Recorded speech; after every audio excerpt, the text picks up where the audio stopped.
June 6, 1944, Omaha Beach, Normandy. 06:32 hours. Private First Class. Tommy Brennan lies face down in the bloody sand waves crashing over his legs. The 19-year-old welder from Pittsburgh hasn't moved in 3 minutes. Around him, the bodies of his squad mates float in the crimson surf. German machine gun fire from the bluffs above cuts through the morning air like 1,000 angry hornets. Every 15 seconds, another landing craft drops its ramp. Every 15 seconds, more young Americans walk into a wall of lead. What the generals promised would be a 30-minute sprint to the cliffs has become a massacre. In the first hour alone, over 2,000 men have fallen on this 300-yard stretch of beach. The invasion is failing. Allied commanders are already discussing the unthinkable. Evacuation, retreat, surrender of the beachhead. But they don't know what Tommy Brennan knows. They don't know about the welding torch technique he learned in his father's shipyard. They don't know about the crazy idea he's been carrying in his head since basic training. They don't know that this terrified kid lying in the sand is about to do something so insane, so utterly against every military protocol ever written, that it will save over 3,000 lives in the next 4 hours and crack open the most heavily defended position on the entire Normandy coastline. And it all starts because Tommy Brennan is too scared to stay still any longer. To understand why one welder's desperate improvisation mattered so much, you have to understand what Omaha Beach really was. By June 1944, the German Atlantic Wall had transformed the Norman coast into a killing ground. Field Marshal Erwin Rommel, the Desert Fox himself, had spent 6 months fortifying every inch of the beachhead. The bluffs overlooking Omaha rose 100 to 170 feet above the sand. Concrete bunkers called casemates housed 80mm guns that could destroy a tank at 2,000 yards. Machine gun nests called Widerstands Nester, or resistance nests, were positioned every 50 meters along the cliff face. Below them, the beach itself was a nightmare of obstacles. Belgian gates, steel hedgehogs, wooden stakes topped with mines, all designed to destroy landing craft before they could reach shore. Behind the obstacles, a 10-foot seawall blocked any advance inland. And behind the seawall, barbed wire minefields and overlapping fields of fire. Allied planners knew Omaha would be tough. What they didn't know was that German intelligence had anticipated the invasion site. The 352nd Infantry Division, a veteran unit fresh from the Eastern Front, had secretly reinforced the beach defenses just days before D-Day. Instead of facing a single regiment of static coastal troops, the Americans would face 3 times that number of battle-hardened soldiers. The pre-invasion bombardment was supposed to neutralize the German positions. B-17 bombers dropped 13,000 bombs in the 30 minutes before H-hour. Navy destroyers fired 2 500 shells at the bluffs. The plan called for 64 DD Sherman tanks, specially modified with flotation screens, to swim ashore ahead of the infantry and provide covering fire. None of it worked. The bombers flying through heavy cloud cover released their bombs 3 miles inland to avoid hitting the landing craft. Not a single bomb struck the beach defenses. The naval bombardment was too brief and too dispersed. The German bunkers, built from reinforced concrete 3 feet thick, shrugged off everything but direct hits. And the DD tanks met with disaster. Launched 6,000 yards offshore in rough seas, 27 of the 32 tanks assigned to the eastern sector sank almost immediately. Their canvas flotation screens were never designed for 5-foot waves. Over 100 tankers drowned without ever reaching the fight. At 06:30 hours, the first wave of infantry hit the beach. They were alone. Thomas Brennan never planned to be a hero. He never planned to be a soldier at all. Born in 1925 to a family of Pittsburgh steelworkers, Tommy grew up knowing 2 things: hard work and hot metal. His father, Patrick Brennan, ran a small shipyard repair operation on the Monongahela River. By age 14, Tommy could weld any joint his father put in front of him. By 16, he was teaching older men techniques he'd figured out on his own. The boy had a gift for understanding how metal behaved under stress, how heat changed its properties, how to make weak structures strong. When Pearl Harbor was attacked, Tommy was 16 and too young to enlist. He spent the next 2 years welding Liberty ships at the Dravo shipyard, watching older brothers and cousins ship out to war. His draft notice came in November 1943. Unlike most draftees who saw infantry training as a waste of their skills, Tommy paid attention, especially during demolition training. He watched combat engineers use shaped charges to breach obstacles. He studied how explosives directed their force, and he kept thinking about something he'd seen in the shipyard, how an acetylene torch applied at exactly the right angle could cut through steel plate like butter. But more importantly, how the same torch applied wrong would barely scratch the surface. It was all about concentration of force. Focus your energy on a single point, and you could defeat obstacles that seemed impossible. Scatter it, and you accomplished nothing. During beach assault training in England, Tommy's platoon practiced attacking mock German bunkers. The standard doctrine called for infantry to suppress the bunker with rifle fire, while engineers placed explosive charges on the embrasure. It took an average of 8 minutes to neutralize a single position. Tommy watched man after man get shot by the training instructor's blank rounds during those 8 minutes. He told his sergeant about an idea he had. A way to attack bunkers faster, using welding principles and the standard issue flamethrower. The sergeant told him to shut up and follow orders. Welders don't make tactical decisions. Generals do. Tommy shut up. But he didn't stop thinking. The idea that Tommy Brennan carried onto Omaha Beach was so simple, it seemed ridiculous. Standard flamethrower doctrine called for operators to spray fire in wide arcs, creating a wall of flame to force defenders under cover. The M2 flamethrower had an effective range of about 60 feet. Against fortified bunkers with 3-foot embrasures, this approach was nearly useless. The flame dispersed too quickly to penetrate the narrow openings. Defenders simply ducked until the fuel ran out, then resumed firing. Tommy's idea came from watching welders cut through ship hulls. A cutting torch doesn't spray flame everywhere. It concentrates intense heat on a single point until the metal gives way. What if you could do the same thing with a flamethrower, instead of spraying fire in wide arcs? What if you locked the nozzle onto the embrasure opening and held it there? The concentrated stream wouldn't just force defenders to duck. It would pour directly into the bunker. It would consume all the oxygen inside. It would superheat the air until human lungs burned with every breath. It would turn a defensive position into an oven. Tommy had calculated the physics during boring nights on guard duty. A concentrated flame stream could raise the temperature inside a bunker to over 1,000 degrees in under 30 seconds. The defenders would have 2 choices: stay and die, or abandon the position. Either way, the bunker was neutralized. But the technique required something that went against every survival instinct. To maintain a concentrated stream on a 3-foot target from 60 feet away, the flamethrower operator had to stand completely still. No moving, no taking cover. Just standing in the open, aiming carefully, while every German gun in the sector tried to kill him. When Tommy mentioned this idea to his squad leader during final briefings in England, the response was immediate. "That's suicide, Brennan. Pure suicide. You'd be dead before you got off 3 seconds of flame." The Army's tactical manual specifically warned against stationary flamethrower employment. Forbidden was actually written in the training document. Too dangerous. Too exposed. Tommy didn't argue, but he also didn't forget.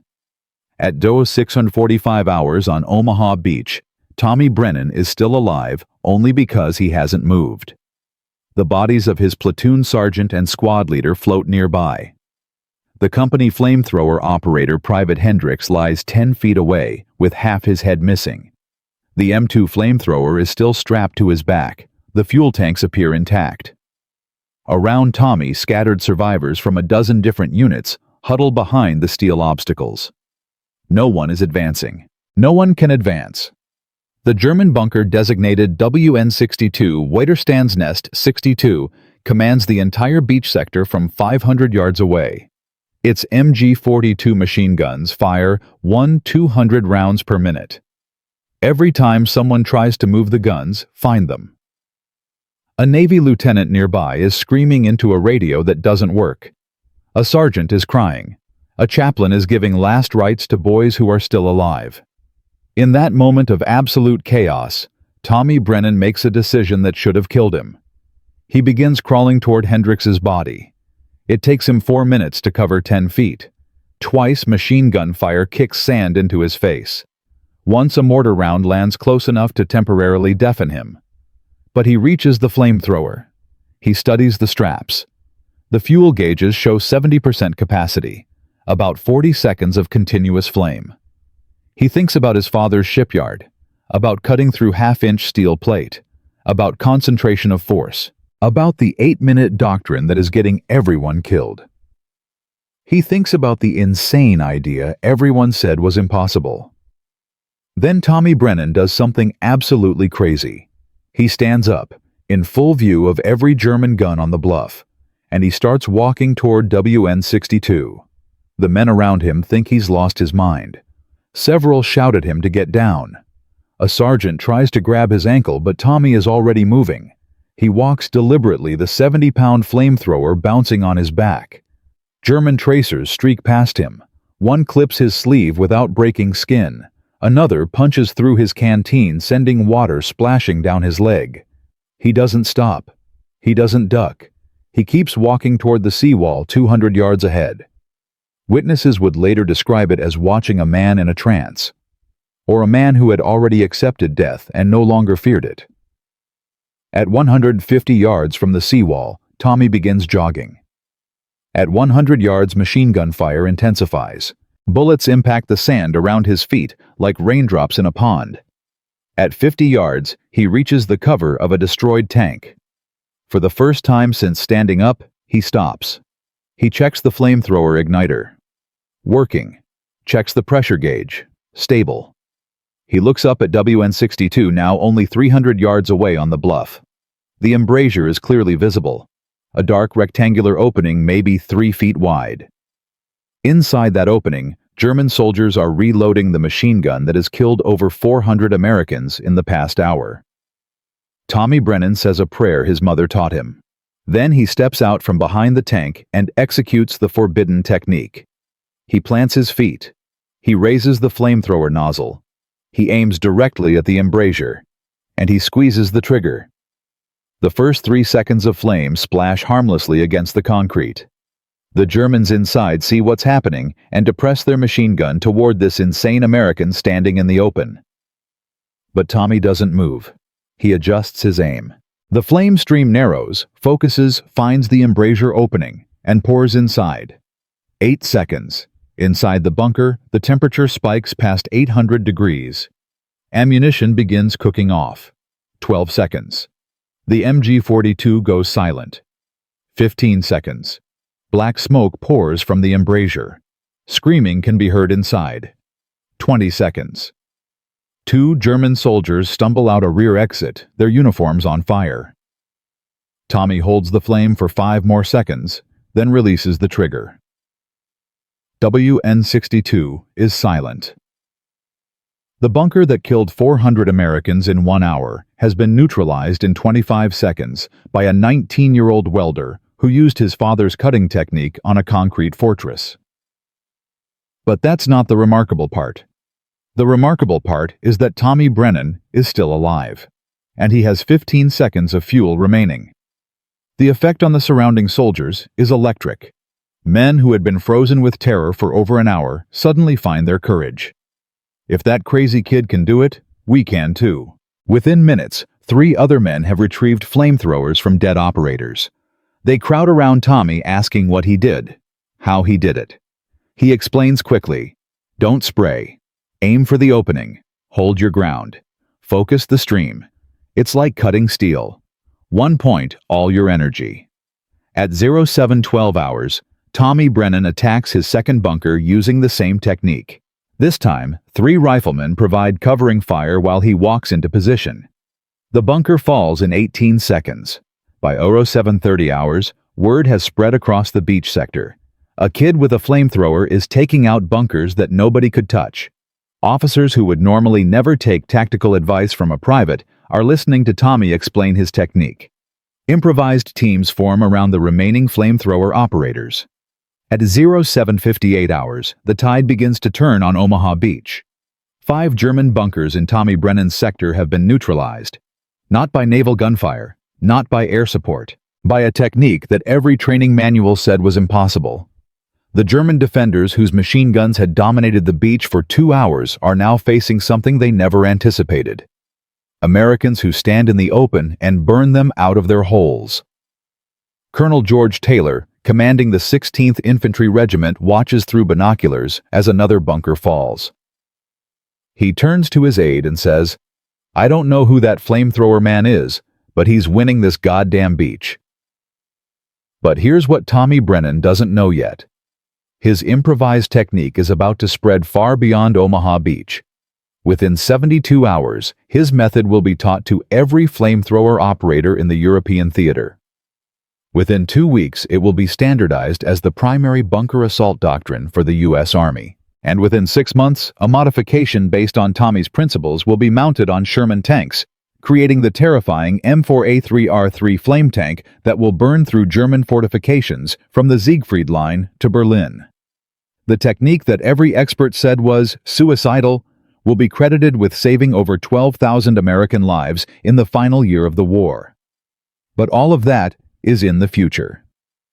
Right now, at 0800 hours on June 6, 1944, Tommy Brennan is running low on fuel. The Germans are adapting their tactics, and the deadliest phase of the Omaha Beach assault is about to begin. Because the Wehrmacht has noticed that a single soldier with a flamethrower is unraveling their defenses, and they are sending their best sharpshooters to hunt him down. In Part 2, we'll see how Tommy Brennan survived the German sniper teams sent to kill him, how his technique spread across the invasion beaches in real time, and why the Wehrmacht's own internal report called him the most dangerous individual soldier on D-Day. The Battle of Omaha Beach is far from over, and the story of the Pittsburgh welder who walked through machine gun fire is just beginning. In Part 1, we met Tommy Brennan, a 19-year-old welder from Pittsburgh who did the impossible on Omaha Beach. Using a technique every expert called suicidal, he stood motionless under German machine gun fire and burned out 5 fortified bunkers that had killed over 400 Americans. His method was simple but terrifying.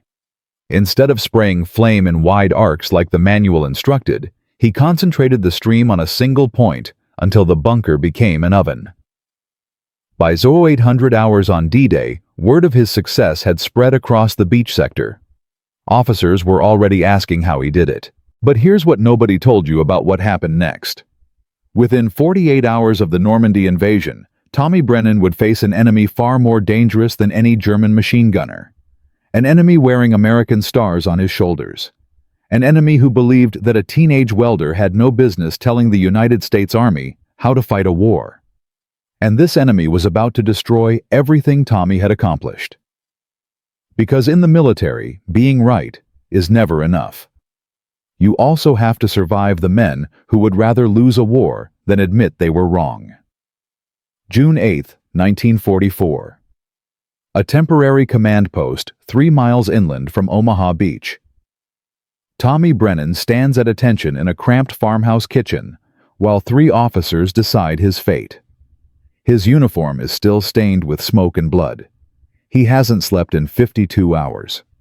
Across the wooden table sits Colonel Harrison Whitmore, commander of the Chemical Warfare Service for the Invasion Force. Whitmore is 54 years old, a West Point graduate who has spent 30 years writing the doctrine that Tommy just violated. Next to Whitmore sits his aide, a major who hasn't stopped glaring at Tommy since he walked in. The 3rd officer is different. Brigadier General James Gavin of the 82nd Airborne, who requested this meeting after hearing rumors about what happened on the beach. Whitmore speaks first, his voice cold with barely contained fury. "Private Brennan, do you understand that you violated Article 7 of the Chemical Warfare Tactical Manual? That your actions constitute insubordination during combat operations? Tommy keeps his eyes forward. Sir, I neutralized 5 enemy positions that were killing our men. The manual's techniques weren't working. They were dying, sir. Whitmore's face reddens. The manual exists for a reason, Private. It was written by experts who have studied flame warfare for decades, not by shipyard welders who think they know better than the United States Army. What you did was reckless, dangerous, and completely unauthorized. You're lucky you didn't get yourself killed. With respect, sir, the authorized technique was getting everyone killed. I watched over a dozen flamethrower operators die trying to follow the manual. What I did worked. The room goes silent. Tommy knows he's crossing a line.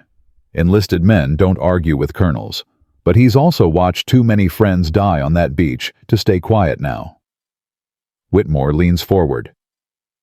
Let me be perfectly clear, Private. Your technique will not be adopted. It will not be taught. It will not be mentioned in any report. What happened on Omaha Beach stays on Omaha Beach.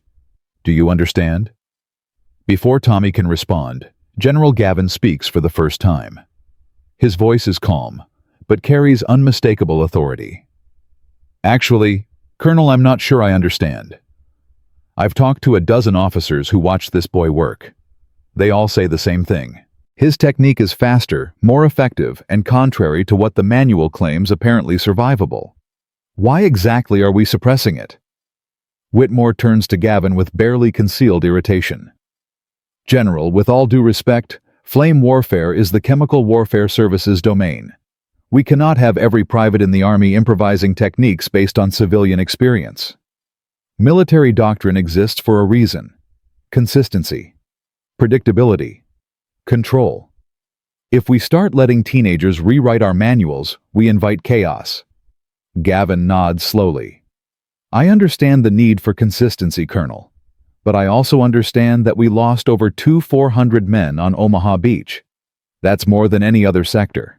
And I understand that Private Brennan's improvised technique neutralized positions that our standard methods couldn't touch. So I'm going to ask you a simple question. Do you care more about protecting your manual or about saving American lives? The silence that follows is suffocating. Tommy watches Whitmore's jaw clench. He watches the colonel calculate the political implications of arguing with the general who just jumped into Normandy with his men. Finally, Whitmore speaks through gritted teeth. What exactly are you proposing? General A demonstration. Gavin stands up his airborne boots, scraping against the stone floor. There's a German fortification complex at St. Laurent that we haven't been able to crack. 12 bunkers protecting the road to Carentan. We've lost 180 men trying to take it with standard tactics. Give Private Brennan a flamethrower team and 24 hours. Let him prove his technique works under controlled observation. If he fails, the matter is closed. If he succeeds, we adopt it theater-wide. Whitmore's eyes narrow. And if I refuse, then I'll take this directly to Eisenhower's staff with my personal recommendation that chemical warfare doctrine be reviewed by combat officers who actually have to use it. Your choice, Colonel. Tommy watches the two men stare at each other. He understands what's happening. This isn't about tactics anymore. It's about power, about who controls military doctrine, about whether experience trumps rank or rank trumps experience. Finally, Whitmore nods. 24 hours, General. 1 demonstration. And when your welder fails, I want his court-martial papers on my desk by sunset.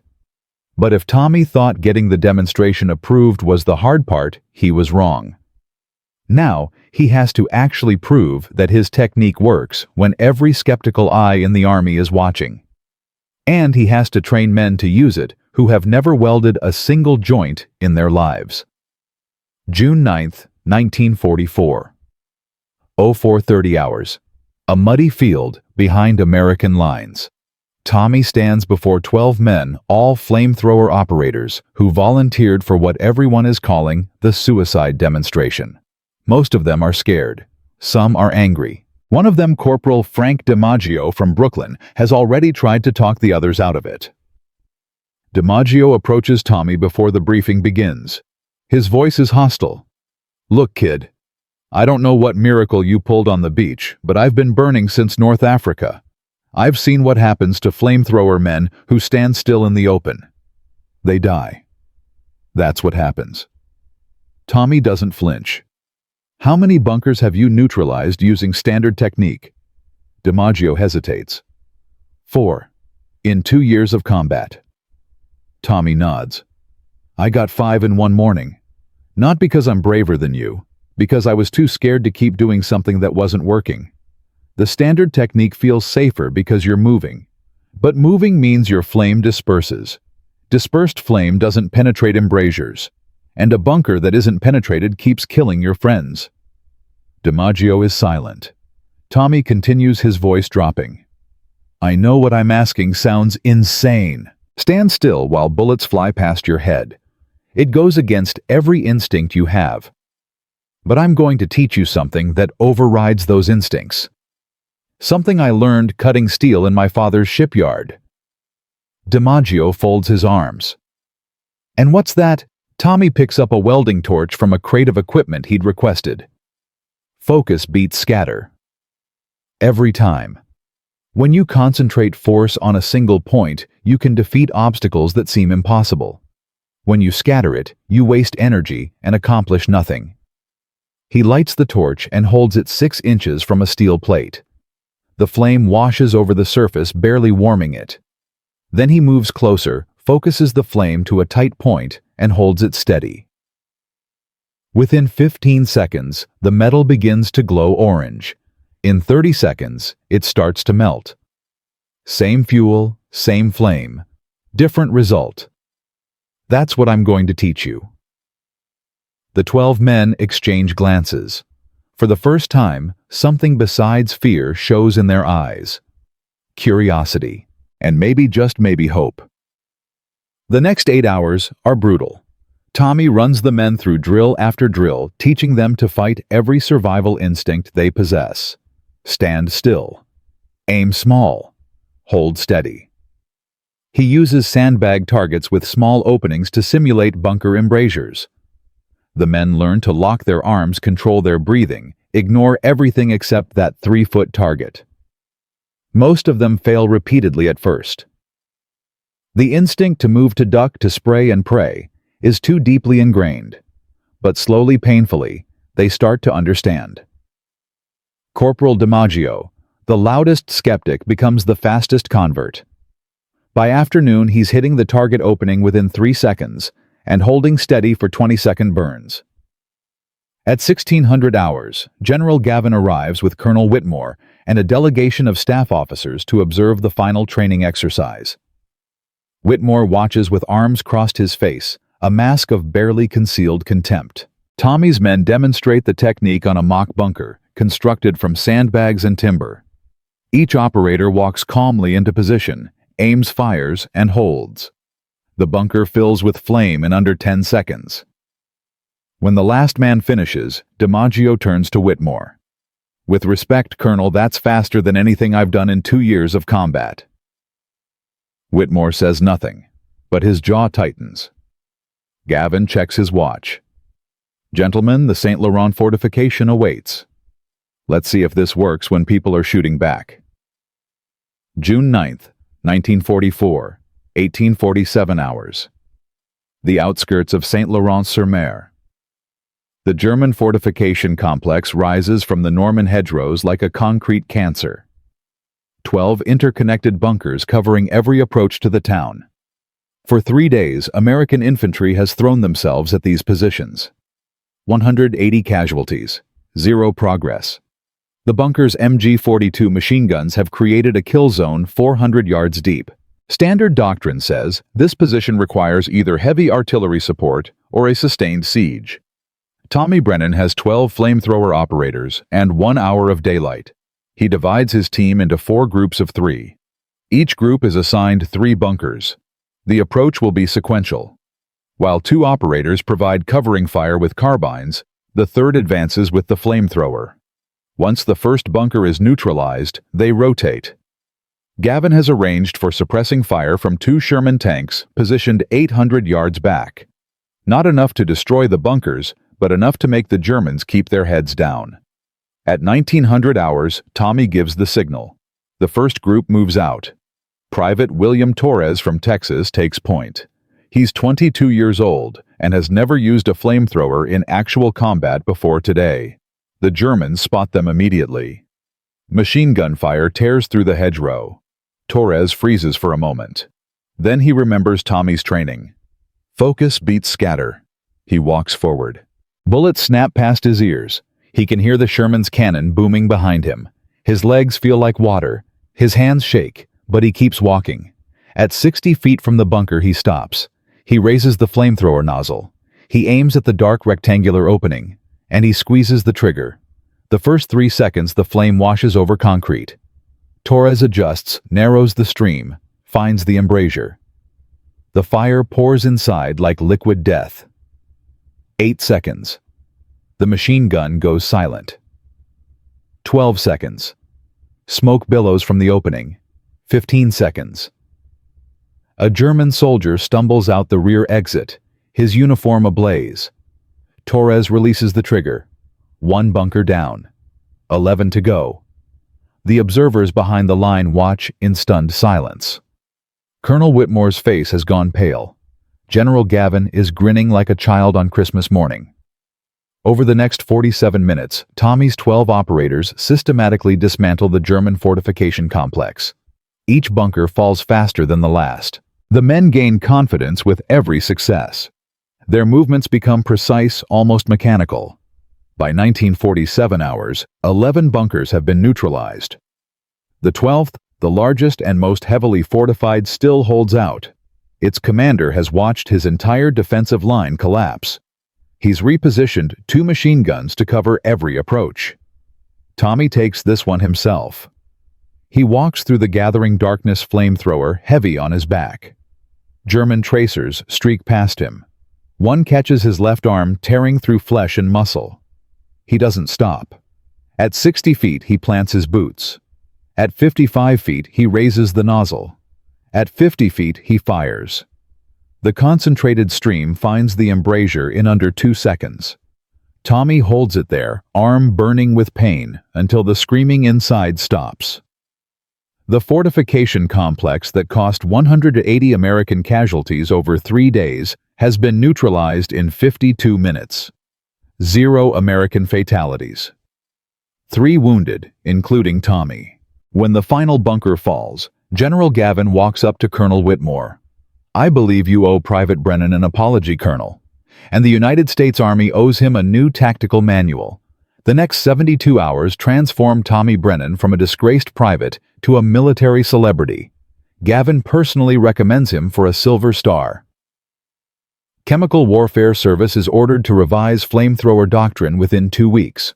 Tommy is promoted to sergeant and assigned to train operators across the entire European theater. Within a month, 400 flamethrower teams have learned the concentrated stream technique. Casualty rates for bunker assault operations drop by 67%. German commanders begin reporting something they've never seen before. American infantry that attacks fortified positions without fear. That walks through machine gun fire like ghosts. That carries weapons that turn their impenetrable bunkers into tombs. The Wehrmacht High Command issues an urgent tactical advisory: destroy all flamethrower-equipped Americans on site. Priority targets. Maximum resources. By late July 1944, Tommy Brennan has personally trained over 200 operators.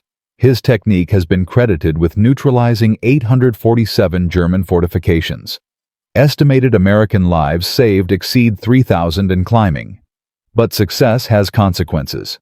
And Tommy doesn't know that his name has reached Berlin, that German intelligence has identified him as the source of the new American capability, that a special operations unit has been dispatched with one mission: find the American flamethrower instructor, capture him if possible, kill him if necessary, and extract every detail of his technique before the invasion of the German homeland begins. In Part 3, we'll see how Tommy Brennan discovers that the Germans are hunting him, how a captured SS officer reveals a terrifying plan to counter the flamethrower technique, and why the next battle won't be fought on some nameless hill in France, but in the shadows of an enemy prison camp. The war has noticed Tommy Brennan, and the war is coming for him personally. From a teenage welder who violated every regulation in the book, to a sergeant training hundreds of flamethrower operators across Europe. In parts 1 and 2, we watch Tommy Brennan transform American bunker assault doctrine with a technique everyone said was suicide. His concentrated flame method had neutralized over 847 German fortifications. Casualty rates dropped by 67%. The Wehrmacht was reeling. But as we revealed at the end of Part 2, German intelligence had identified Tommy as the source of this devastating new capability. A special operations unit was dispatched to capture or kill him. And now, in August 1944, that unit has crossed into Allied territory. But the Germans aren't the only problem Tommy faces, because something is going wrong with the flamethrower teams he trained. Something that threatens to undo everything he's accomplished. In the past 2 weeks, 23 American flamethrower operators have died. Not from enemy fire, from their own weapons. And the brass is starting to wonder if Tommy Brennan's miracle technique was actually a catastrophic mistake. August 3, 1944. Wehrmacht High Command, East Prussia. Field Marshal Gunther von Kluge stares at casualty reports that make no sense. In the 6 weeks since Normandy, German forces have lost 847 fortified positions across France. Not to artillery, not to airstrikes, to small teams of American infantry carrying flamethrowers. The numbers are impossible. Before June 1944, the average American bunker assault required 45 minutes and cost 12 casualties per position neutralized. Now the same operations take under 3 minutes, with 0 to 2 casualties. Von Kluge turns to his intelligence chief, Colonel Wilhelm Canaris, Jr. What changed? Canaris slides a folder across the table. One man, Herr Field Marshal, Field. A sergeant named Thomas Brennan, former shipyard welder from Pittsburgh. He developed a new flame technique that our bunker defenses cannot counter. Our soldiers call him Der brennende Geist, the burning ghost. Von Kluge opens the folder. Inside are reconnaissance photographs, intercepted radio transmissions, and a detailed analysis of Brennan's training program. The Americans have trained over 400 operators in his method. By September, that number will exceed 1,000. Our entire defensive strategy in France is built on fortified positions. If we cannot hold bunkers, we cannot hold anything. Canaris nods. We have 2 options. Field Marshal. First, we redesign every bunker on the Western Front. New embrasure configurations, ventilation systems, counter-flame measures. Estimated time, 6 months. Cost, 200 million Reichsmarks. Von Kluge shakes his head. We don't have 6 months. The Americans will reach Germany by Christmas at this rate. What's the second option? Canaris's voice drops. We eliminate the source. Our Special Operations Group, Kampfgruppe Scorpion, has already crossed into France. 12 men, all veterans of the Eastern Front. Their mission is to capture Brennan alive if possible. Extract his techniques under interrogation, then kill him. Von Kluge considers this. The Geneva Convention prohibits targeting individual soldiers for assassination. If the Allies discover this operation, the diplomatic consequences could be severe. Canaris shrugs. The Allies are already winning, Field Marshal. Diplomatic consequences matter less than survival. And if Brennan continues training operators, we won't survive the winter. Von Kluge picks up his pen and signs the authorization order. Do it quickly, and make sure no evidence leads back to high command. Kampfgruppe Scorpion receives their orders that night. Within 72 hours, they will be within 20 miles of Tommy Brennan's training facility. But capturing Der brennende Geist will prove far more difficult than anyone in Berlin anticipated. Meanwhile, Tommy Brennan faces a crisis that no German commando team could create. His technique is killing American soldiers. The problem emerges slowly at first. Isolated incidents. A flamethrower explosion during training in Brittany. Another in the Ardennes. a third near Caen. By early August, the pattern is undeniable. Flamethrower operators, using Tommy's concentrated stream technique, are experiencing catastrophic fuel tank failures at 3 times the normal rate. The reason is terrifyingly simple. Standard flamethrower doctrine called for short 3 to 5 second bursts with cooling periods between each spray. Tommy's technique requires continuous 20 to 30 second burns. The M2 flamethrower was never designed for sustained operation at that intensity. The fuel tanks overheat, the pressure valves fail, and the operator becomes a human torch. On August 7th, Tommy is summoned to 1st Army Headquarters in Coutances. General Omar Bradley himself is waiting. Also present is Colonel Whitmore, who looks like a man who has just been proven right about everything. Bradley wastes no time. Sergeant Brennan, in the past 14 days, 23 of your trained operators have died from equipment failures. Another 31 have been severely burned. That's 54 casualties from a technique you told us was safe. Tommy's throat tightens. Sir, the technique is sound. The problem is the equipment. The M2 wasn't designed for concentrated burns. We need to modify the fuel tanks and pressure systems to handle extended operation. Whitmore interrupts. We warned you about this, General. Brennan's method ignores established safety protocols. The flamethrower manual specifically prohibits sustained burns exceeding 10 seconds. He knew the risks and chose to ignore them. Bradley raises his hand. I'm not interested in blame, Colonel. I'm interested in solutions. Sergeant Brennan, you have 72 hours to prove your technique can be made safe. If you can't, I'm ordering an immediate halt to all concentrated flame operations. Every operator you trained goes back to standard doctrine. 72 hours to redesign a weapon system that took engineers years to develop. Tommy knows it's nearly impossible, but he also knows that going back to standard doctrine means more dead Americans, more failed assaults, more fortifications that cost dozens of lives to capture. I'll do it, sir. I need access to the ordnance workshop and any engineer who knows fuel systems. Bradley nods. You'll have both. But understand this, Sergeant. If another man dies from equipment failure while you're figuring this out, your technique dies with him, permanently. Tommy leaves headquarters with 71 hours and 45 minutes on the clock. He doesn't know that Kampfgruppe Scorpion is now less than 15 miles from his position, and he doesn't know that the solution to his equipment problem will come from the most unexpected source imaginable. August 8, 1944. 0300 hours. A field ordnance workshop near St. Lo. Tommy hasn't slept in 36 hours. Around him, 3 Army engineers work on a disassembled M2 flamethrower. The problem is clear. The solution is not. The fuel tanks are rated for a maximum sustained burn of 8 seconds before internal pressure exceeds safety limits. Tommy's technique requires 25 to 30 seconds. No amount of valve adjustment can bridge that gap. At 0347 hours, a jeep pulls up outside the workshop. A figure emerges in the darkness. Master Sergeant Heinrich Weber, a German prisoner of war who worked as a flame weapons engineer for the Wehrmacht before his capture in Tunisia. Bradley's staff found him in a POW camp near Cherbourg and had him transported overnight. Weber enters the workshop and surveys the scattered components with professional interest. His English is heavily accented but precise. You are the burning ghost, Ja, the one who kills our bunkers. Tommy nods warily. I'm Sergeant Brennan. They say you know flame weapons. Weber laughs bitterly.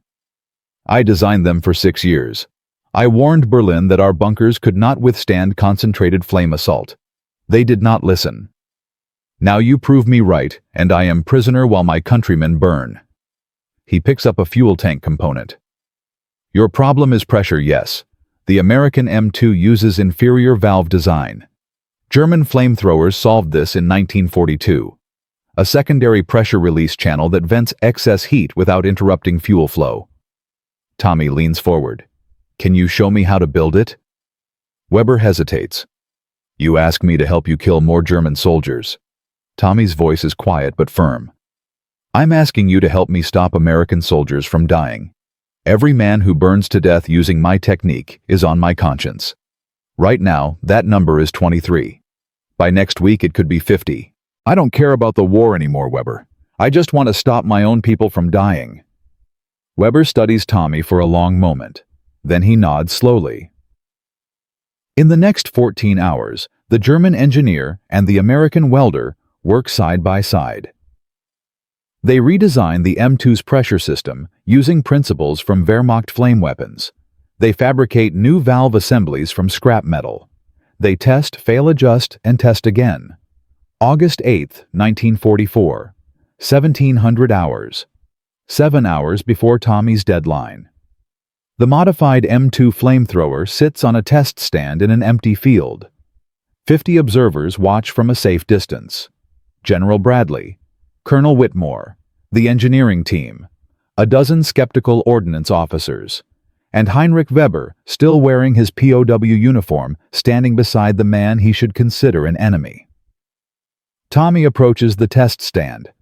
The modifications look crude, improvised, desperate, but the mathematics are sound. Weber's secondary pressure release should prevent tank overheating during extended burns. Should. In theory, there's only one way to know for certain.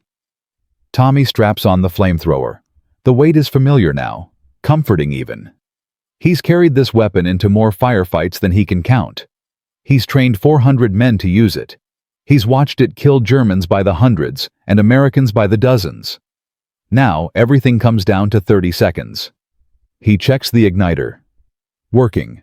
Checks the pressure gauge. Stable. Checks the fuel level. Full tank. Approximately 40 seconds of flame. He aims at a concrete target 60 feet away. A mock bunker embrasure constructed for this test. The same dimensions as every German fortification he's burned since Omaha Beach. He squeezes the trigger. Flame erupts from the nozzle.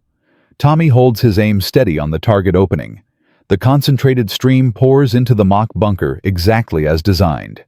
5 seconds. The pressure gauge holds steady. 10 seconds. The fuel tanks remain stable. No overheating warning. 15 seconds. Observers begin murmuring. This is already longer than any previous sustained burn. 20 seconds. Tommy can feel the heat on his face. Sweat runs down his back. But the weapon performs flawlessly. 25 seconds. Weber's modification is working. The secondary release valve vents excess pressure in controlled bursts. The tanks stay cool. 30 seconds. Tommy releases the trigger. The flame dies. Silence fills the field. Then General Bradley starts clapping. 1 person becomes 10. 10 becomes 50. Even Colonel Whitmore, his face unreadable, joins the applause. Tommy lowers the weapon and turns to Heinrich Weber. The German engineer nods once, a simple acknowledgement between craftsmen who understand what they've just accomplished. Tommy walks to Bradley. Sir, the modification works. We can retrofit every M2 in the theater within 2 weeks. Bradley grabs his hand. Do it, Sergeant. And when you're done, I want you on the front lines. We're pushing toward Paris. The Germans have fortified every town between here and the Seine. Your boys are going to lead the way. For the first time in weeks, Tommy Brennan allows himself to hope. August 15th, 1944. The liberation of Chartres. This is where Tommy Brennan's technique achieves its greatest triumph, and where the full horror of what it does to human beings becomes impossible to ignore.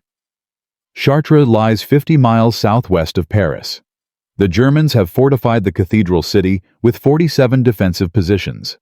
Machine gun nests in ancient stone buildings. Anti-tank guns covering every bridge. A garrison of 2,200 Wehrmacht soldiers with orders to hold until the last man. Standard tactical assessment predicted a 3-day battle with 400 to 600 American casualties. The 5th Infantry Division is assigned to take the city. Attached to their assault force are 18 flamethrower teams trained by Tommy Brennan, all equipped with the modified M2 systems. Tommy himself leads the first team into the city. The assault begins at 600 hours. By 6:30, 3 German strongpoints have been neutralized. By 700, 7 more. The pattern repeats across the city. Flamethrower teams approach fortified positions under covering fire. Operators plant their feet, aim for embrasures, squeeze triggers, hold steady. Bunkers fall in seconds instead of hours. German defenders face an impossible choice: stay and burn, or abandon their positions and be cut down by American rifles. Most choose to run. Many don't make it. By 1400 hours, 34 of 47 German positions have been neutralized. The garrison commander, Colonel Ernst Halder, realizes his defensive line is collapsing. He orders a general withdrawal across the Ur River. But Tommy's teams are already at the bridges. What happens next will haunt him for the rest of his life. The retreating Germans pack onto the medieval Pont Henri IV. Hundreds of soldiers, many wounded, some carrying white flags. They're not fighting anymore. They're trying to survive. A flamethrower operator from Tommy's training program, Private Gerald Mason from Ohio, sees them massing on the bridge. His orders are to prevent German escape. He raises his weapon. Tommy sees what's about to happen. Mason. No. His scream is lost in the chaos of battle. Mason fires. The concentrated stream catches the bridge's wooden planking. Medieval timbers 400 years old and dry as paper ignite instantly. Fire spreads across the structure in seconds. German soldiers trapped on the bridge begin jumping into the river 40 feet below. Many can't swim. Many are already burning. The screaming seems to last forever. Tommy watches 127 men die in under 3 minutes. Some by fire. Some by drowning. Some by the crush of bodies fighting to escape. When it's over, the Pont Henri IV is a skeleton of charred stone and smoking timbers. Bodies float in the Ur River for miles downstream. Mason stands frozen. The flamethrower hangs limp in his hands. His face is blank with shock. "I was following orders," he whispers. "I was just following orders." Tommy doesn't respond. He can't. He's remembering his father's shipyard. Remembering learning to cut steel. Remembering the pure technical satisfaction of focus beating scatter. He never imagined it would lead to this. Chartres falls by 1800 hours on August 15th. 12 hours instead of 3 days. American casualties total 67 killed and 143 wounded. German casualties exceed 1,400, including 847 killed. The efficiency is staggering and sickening. News of the victory spreads across the Allied command structure within hours. General Eisenhower personally commends the flamethrower teams. Stars and Stripes runs a front-page story about the liberation. The French population celebrates in the streets, unaware of the horror that occurred at Pont Henri IV. In Berlin, the reaction is panic. Field Marshal von Kluge receives word that Chartres fell 60 hours ahead of schedule. His defensive strategy for France is in ruins. German bunkers. The backbone of the Atlantic Wall are now death traps. Kampfgruppe Scorpion reports that they've lost Brennan's trail. The American sergeant has been moved to a classified location ahead of the Paris push. For the first time, von Kluge considers that the war in the West may already be lost. Over the next 6 weeks, Tommy Brennan's technique spreads across every American unit in France. By September 1944, over 200 operators have been trained. Bunker assault casualties drop by 71% theater-wide. The liberation of Paris, the crossing of the Seine, the push into Belgium. Every operation benefits from concentrated flame tactics. German fortifications that once took days to reduce now fall in hours. The Wehrmacht's entire defensive doctrine collapses. Soldiers who once felt safe behind concrete walls now dread the sound of American flamethrowers. They call them Höllenwaffen, hell weapons. And they call Tommy Brennan der Teufel von Pittsburgh, the devil from Pittsburgh. By October 1944, military analysts estimate that Tommy's technique has directly saved over 8,000 American lives. It has shortened the European campaign by an estimated 60 to 90 days. It has fundamentally changed how armies think about fortified warfare. Tommy Brennan receives the Silver Star, the Bronze Star, and a battlefield commission to second lieutenant. His photograph appears in Life magazine. His hometown of Pittsburgh throws a parade in his honor, even though he's still overseas. But here's what the newspapers don't report. What the military commendations don't mention. What Tommy Brennan tells no one. He can't sleep anymore. Every time he closes his eyes, he sees the bridge at Chartres. He sees German soldiers burning. He hears the screaming. He smells the flesh. He created a technique that saved thousands of American lives. He also created a technique that burned thousands of German soldiers alive. Men who were just following orders, just like Private Mason, just like Tommy himself. The welder from Pittsburgh who wanted to help his friends survive has become one of the most effective killers of the Second World War. And he's not sure he can live with what that means.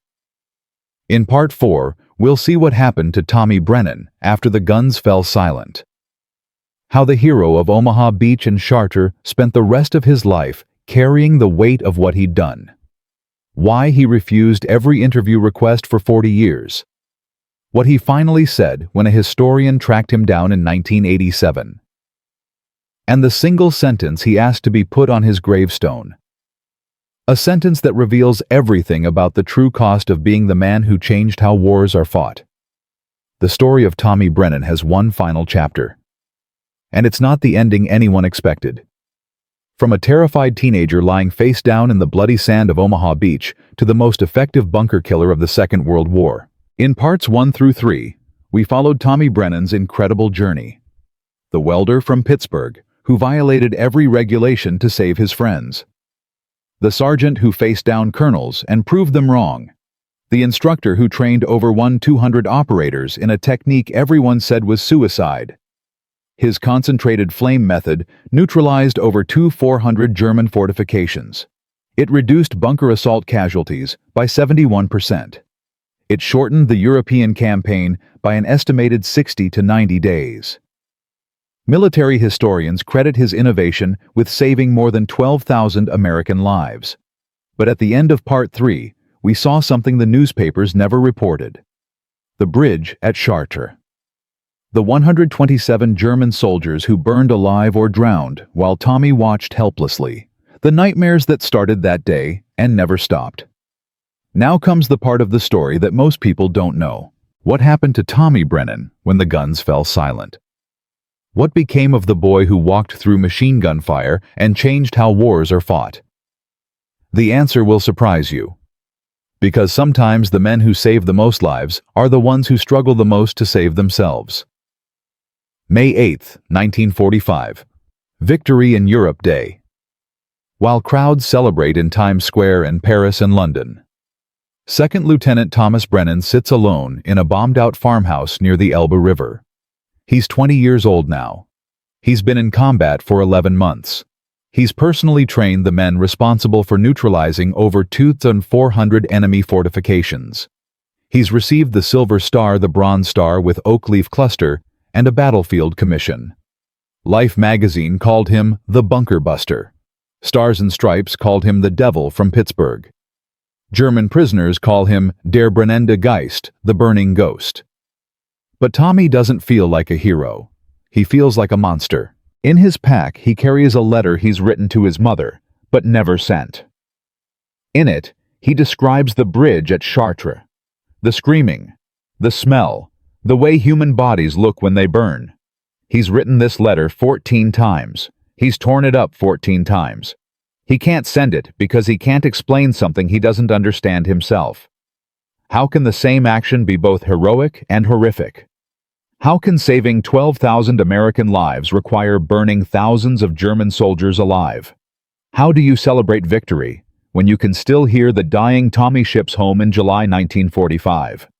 His hometown of Pittsburgh throws a parade. The mayor gives him a key to the city. His father shakes his hand and tells him he's proud. His mother hugs him and won't let go. Jenny, the girlfriend who stopped writing, shows up at the parade with her new husband. Tommy doesn't blame her. He barely recognizes himself anymore. He tries to go back to the shipyard. His father has saved his old welding station. But the first time Tommy picks up a cutting torch, his hands start shaking. The focused flame reminds him of bunker embrasures, of screaming Germans, of the technique he invented to concentrate heat on a single point until everything inside dies. He puts down the torch and never picks it up again. For the next 18 months, Tommy drifts. He works construction. He tends bar. He tries college on the GI Bill but drops out after one semester. He can't concentrate. He can't sleep. He drinks too much. He gets in fights. His father finds him one night sitting in the backyard at 3 a.m. staring at nothing. Patrick Brennan doesn't ask what's wrong. He already knows. He served in the trenches of France in 1918. He understands what war does to young men. He just sits down next to his son and waits. They stay there until sunrise. Neither of them speaks. In 1947, Tommy gets a letter from the Army.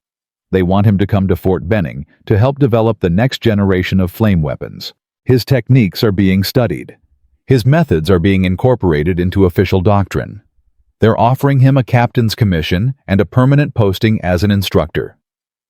Tommy writes back one sentence: "I never want to see a flamethrower again." But here's what Tommy Brennan doesn't know yet.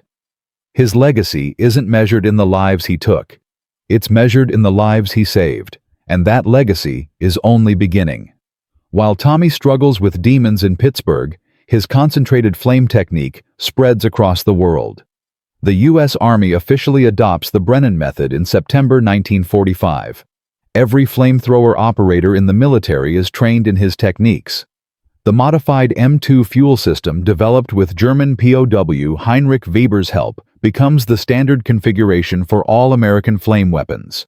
By 1950, the technique has been studied by military academies in 14 countries. British, French, Canadian, and Australian forces all incorporate versions of it into their training programs. The principle that Tommy learned in his father's shipyard focus, beats scatter, becomes a fundamental concept in flame warfare doctrine worldwide. Then comes Korea. When Chinese forces crossed the Yalu River in November 1950, American infantry faces a nightmare familiar from World War II. Fortified positions, bunker complexes, machine gun nests dug into frozen hillsides. The same tactical problem Tommy solved on Omaha Beach. Except now, the solution is already in the manual. Flamethrower teams trained in the Brennan method proved devastating against Chinese defensive positions. At the Battle of Chosin Reservoir, concentrated flame tactics are credited with neutralizing 47 enemy bunkers during the fighting withdrawal. Over 400 Marines survive who might have died in conventional assault. At Porkchop Hill in 1953, the same techniques help American forces hold a position that Chinese commanders were certain would fall. The numbers are staggering. Between 1950 and 1953, Brennan method operators neutralize an estimated 1,800 enemy fortifications in Korea. Casualty rates for bunker assault operations run 64% lower than World War II averages before Tommy's innovation. Military analysts estimate that concentrated flame doctrine saves approximately 4,200 American lives during the Korean War alone. Vietnam brings further refinement. The M9 flamethrower, and later the M202 flash, incorporate design principles directly descended from Tommy's modifications. Tunnel warfare in Kuchi and bunker complexes throughout the Central Highlands are addressed using techniques that trace straight back to Omaha Beach. By 1975, military historians calculate that Tommy Brennan's 1944 innovation has influenced flame warfare doctrine for 3 decades. Over 15,000 operators have been trained in his methods across 7 nations. Conservative estimates suggest his technique directly or indirectly saved between 25,000 and 35,000 Allied lives across 3 major conflicts. And yet Tommy himself knows almost none of this. He avoids anything connected to the military. He refuses interview requests from historians, journalists, and documentary makers. He turns down invitations to veterans' reunions. He never reads the books that mention his name. He just wants to forget. But the past isn't finished with Tommy Brennan yet. And neither is the Army. Tommy's story teaches lessons that extend far beyond military history. It reveals something fundamental about how innovation happens and why institutions resist it. Consider the pattern. A young person with specialized knowledge from an unrelated field sees a problem differently than experts. They propose a solution that violates conventional wisdom. The experts reject it as dangerous, impractical, or impossible. The young person proves them wrong through desperate improvisation. And the innovation transforms everything. This pattern repeats throughout military history. Billy Mitchell, the Army aviator who proved that airplanes could sink battleships in 1921, faced court-martial for his ideas before being vindicated by Pearl Harbor. Percy Hobart, the British tank commander who developed specialized armor for D-Day, was forced into retirement before being recalled when his innovations proved essential. Hugh Dowding, who built the fighter defense system that won the Battle of Britain, was pushed out of the RAF within months of his greatest victory. And Tommy Brennan, who solved a tactical problem that was killing hundreds of men per hour on Omaha Beach, was threatened with court-martial for violating the manual. The lesson is uncomfortable, but undeniable. Large institutions, whether military or corporate or governmental, systematically suppress innovation from unexpected sources. The very structures that create expertise also create blind spots. The same hierarchy that enables coordination also punishes deviation. The manual that ensures consistency also prevents improvement. Tommy's story also reveals something about the nature of heroism itself. We like our heroes simple. Brave soldiers who charge machine gun nests. Selfless medics who save lives under fire. Clear-cut cases of good versus evil. But Tommy's heroism was complicated. He saved thousands of American lives by inventing a more efficient way to burn German soldiers alive. The same technique that made him a hero in Stars and Stripes made him a monster in his own nightmares. Can both things be true simultaneously? History suggests they can. War is not a story with clean moral lines. The men who win battles are not always the men who sleep peacefully afterward. And the innovations that save lives on one side cost lives on the other. Tommy understood this better than any general or historian. He lived it. Other crazy ideas changed the war just as dramatically. Jasper Maskelyne, a stage magician, used theatrical tricks to hide the Suez Canal from German bombers. Jeffrey Pike proposed building aircraft carriers out of ice and sawdust. Barnes Wallis designed bouncing bombs that destroyed German dams. Each of these innovators faced skepticism, ridicule, and institutional resistance. Each of them changed the course of history. The question isn't whether unconventional ideas work. History proves they often do. The question is whether we can recognize them before it's too late, and how we treat the people brave enough to propose them. Today, military strategists study Tommy Brennan's story not just for its tactical lessons, but for its organizational ones. How do you create institutions that welcome innovation without sacrificing discipline? How do you listen to the sergeant who sees something the general misses? How do you balance expertise with openness? These questions matter far beyond the battlefield. Every company that dismissed an employee's crazy idea, every hospital that ignored a nurse's observation, every organization that punished someone for coloring outside the lines. They all face the same challenge Tommy's superiors faced on Omaha Beach. Will you listen to the kid with the weird idea, or will you let people die protecting your manual? And there's one final detail about Tommy Brennan's story that almost nobody knows. A detail that wasn't discovered until 2019, when Army historians finally declassified the last files from Operation Overlord. In 1987, a military historian named Dr. Robert Callahan tracked down Tommy Brennan at a nursing home in suburban Pittsburgh. Tommy was 62 years old. He'd been married twice, divorced twice. He had 3 children who rarely visited. He hadn't spoken publicly about the war in over 40 years. At first, Tommy refused the interview. He'd refused dozens of interview requests over the decades. But Callahan wasn't interested in the hero story. He was interested in the human one. He asked Tommy one question that no one had ever asked before. What do you wish people understood about what you did? Tommy was silent for a long time. Then he spoke for 3 hours.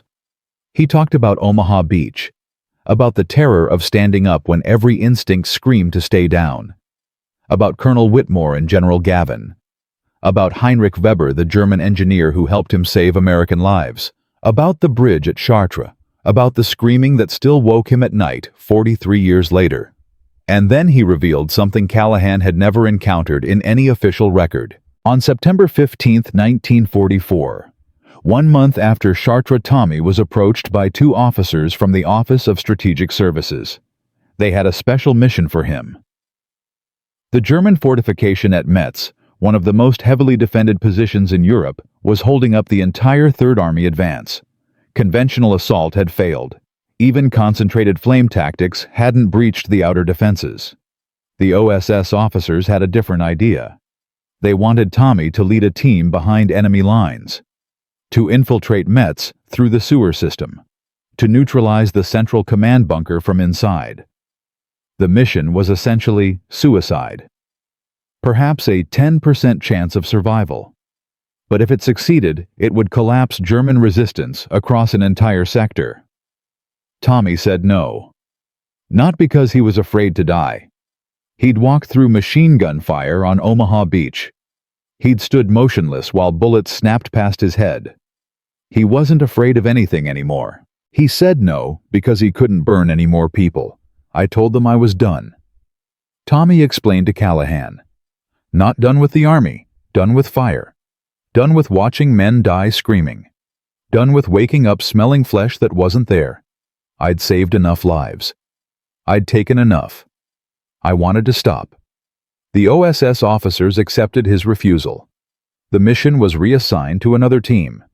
That team failed. Metz held out for another 3 months. When Callahan researched the casualty figures, he found that the extended siege of Metz cost an additional 2,800 American casualties. If Tommy's mission had succeeded, many of those men might have survived. This is the burden that Tommy Brennan carried for the rest of his life. Not guilt for the men he killed. Guilt for the men he might have saved if he'd been strong enough to keep killing. He was a man destroyed by doing the right thing, and then destroyed again by stopping. Tommy died in 1994 at age 69. His funeral was small, a few family members, some neighbors, no military honors, no flag on the coffin. He'd requested a simple ceremony, no mention of the war. But there was one thing he did ask for. One sentence on his gravestone. Callahan saw it when he visited the cemetery a year later. It read simply, "He tried to do less harm. Not a hero's epitaph, not a warrior's boast. Just 7 words from a man who understood that in war, there are no clean victories. Only choices between different kinds of terrible. From a teenage welder with a dirty rifle, to the architect of a doctrine that saved over 35,000 Allied lives across 3 wars. From a kid too scared to move on Omaha Beach, to a legend whose name appears in military manuals on 6 continents. From a farm boy who wanted to go home to a ghost who never truly left the battlefield. That was Tommy Brennan. He proved that the most important innovations don't come from generals in war rooms. They come from soldiers in foxholes who see problems differently. He proved that courage isn't just about facing enemy fire. It's about facing your own superiors when you know they're wrong. He proved that saving lives sometimes means taking them. And living with that truth is harder than dying ever could be. Here's the final count. Over 2,400 fortifications neutralized using his technique in World War II alone. Over 1,800 more in Korea. Thousands more in Vietnam. Conservative estimates suggest 35,000 lives saved across 3 decades of conflict. All traced back to one moment on Omaha Beach when a scared kid decided that standing still was safer than following a manual that wasn't working.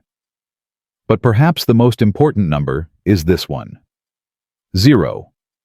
That's how many interviews Tommy Brennan gave about being a hero. That's how many parades he attended after 1945. That's how many times he called himself the devil from Pittsburgh, or the burning ghost, or the bunker buster. He knew the truth that the headlines missed. The same fire that saved American lives destroyed German ones. The same innovation that shortened the war extended his nightmares. The same courage that made him legendary made him unable to sleep. War doesn't create heroes and villains. It creates survivors and casualties. Sometimes, the same person is both. If you know another story like this, a moment when one ordinary person changed everything, share it in the comments. History is full of Tommy Brennans. Welders and farmers and mechanics who saw what generals missed.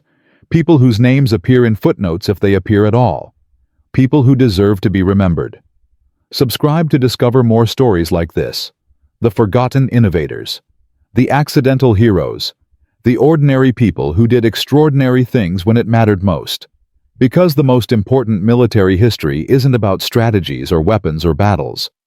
It's about human beings making impossible choices under impossible pressure.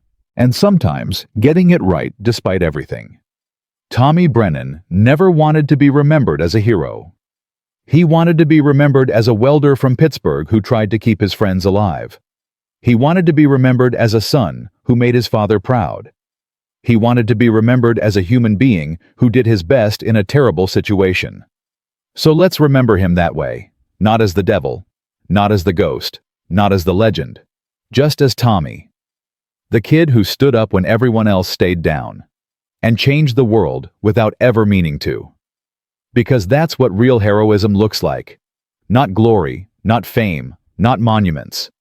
Just an ordinary person who refuses to accept that something is impossible, and proves everyone wrong by doing it anyway.